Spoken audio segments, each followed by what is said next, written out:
guys? Welcome to Horsepower Warehouse. My name is Junior.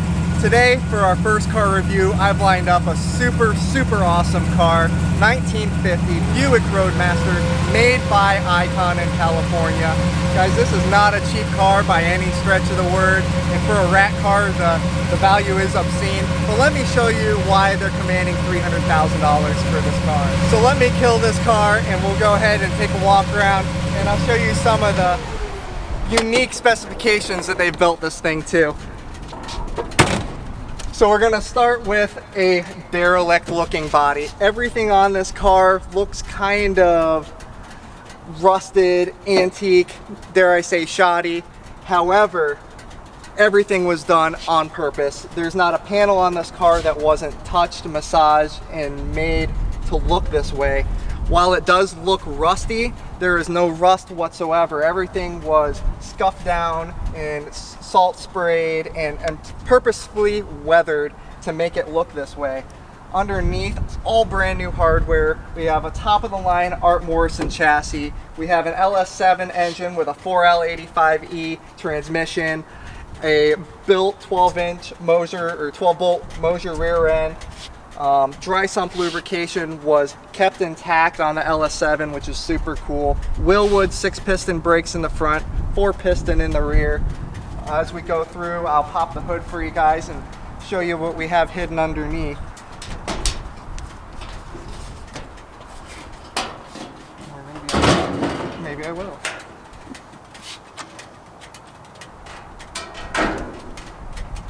You'll check it out underneath the weathered antique style intake or air cleaner assembly with the antique valve covers.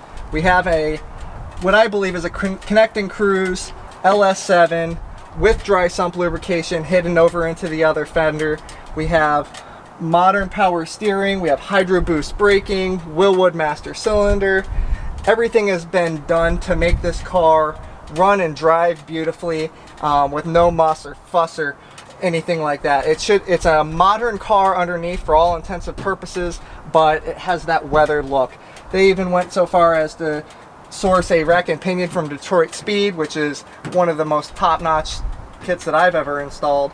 The modern windshield wiper assembly, they went ahead and hid the fuse box assembly up under here.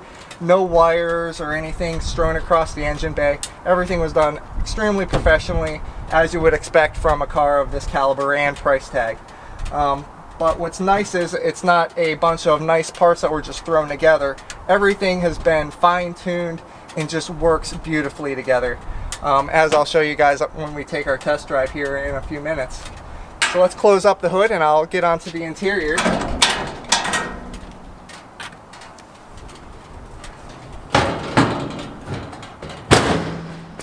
Closes just like that. It's crude, but everything fits, latches beautifully. The doors, everything goes through the first 2 clicks, and there is no rattling. There's no wind noise coming from anywhere that there shouldn't be. The car, for all intensive purposes, it just performs. So let's take a look at this interior.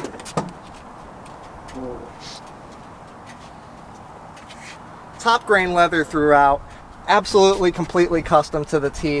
What I like about this interior and what it's set apart from most other custom interiors that I've come across is the thickness of the leather. This is at least 6-ounce leather, if not heavier. It's like something that you would expect in a high-end purse or luggage set, and it smells like an old-timey leather shop inside, which I really like.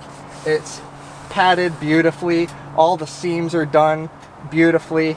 Everything is as you would expect from a $20,000 interior job. They even went so far as to custom stitch the leather on the steering wheel. They custom stitched the sun visors as well. This is the same leather that's actually been printed with this pattern on it. It's the same as this, so it's just as thick. It's not vinyl. They didn't skimp out on absolutely anything on this interior. And it really shows when you go to drive the car. Super comfortable, and with the amount of power that this car puts out in a bench seat, you know, it's a handful of a ride, to say the least, guys. I really love the interior on this car. I didn't at first, but the more I'm exposed to it, I see why they spent all the money to do it this way. So let's go ahead and jump in and take a test drive. Alright guys, so now we're loaded up and ready to take a ride.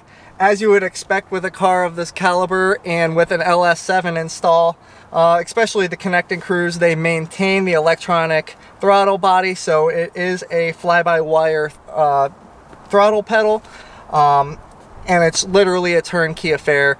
There is no lag time for the fuel pump to pump up or anything like that, like you would have with a aftermarket EFI conversion. This is just like you would find in a Z06 Corvette of the era. So let's go ahead and fire it up.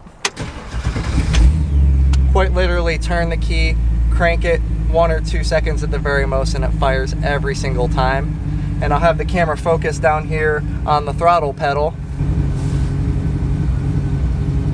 And I'll show you guys the throttle response is quite literally very touchy, but as you would want. This car is tuned. It has a transmission tune as well, so it shifts a little bit more firm, and it has a little bit more increased throttle response than you would have from your typical Connect and Cruise package, but it performs beautifully. So let's go ahead and get this out on the road.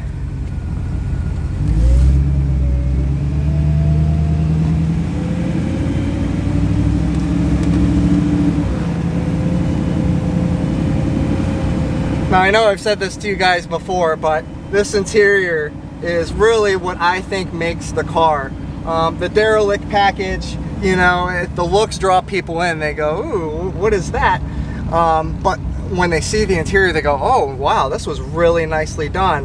It kind of distracts you from the rest of it, and then you learn the Art Morrison chassis and the LS7 and all the high dollar parts underneath. Let's go ahead and pan the camera forward and we'll show you what it looks like when we get on the gas a little bit.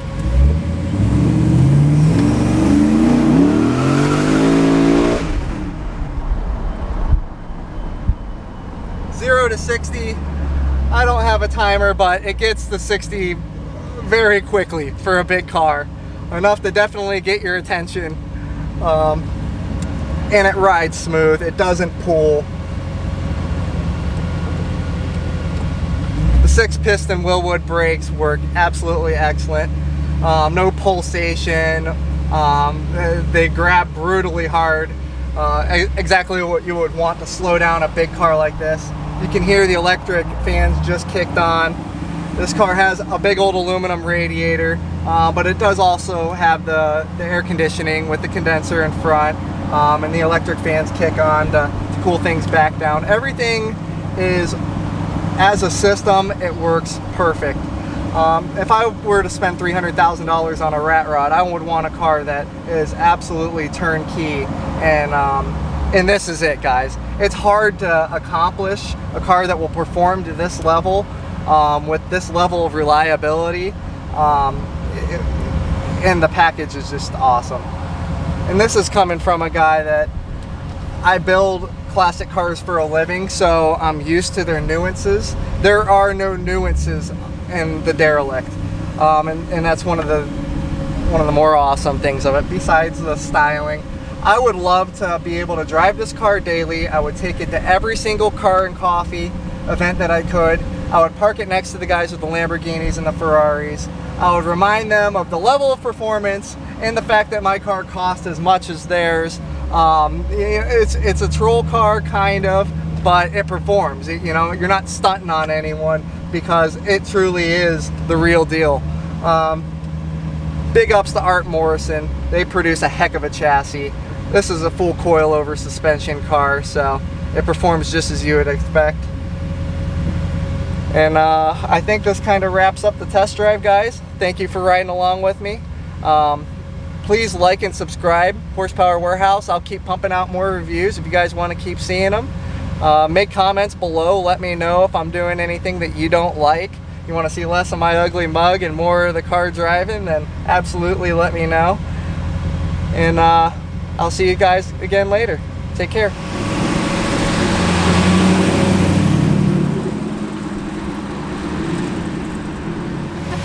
What do you think? Would you drive it? It's not bad. It's really not. It really isn't. It's comfortable. It drives super easy. Big boat. It's a big boat. Big boat. I like it though. Is it worth $300,000? If I had it.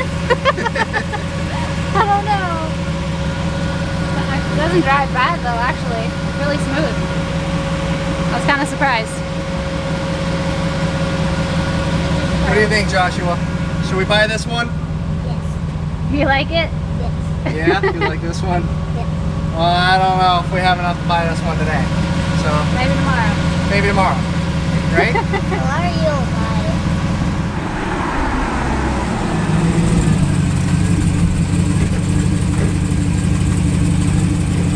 You're like way over there. I can see you.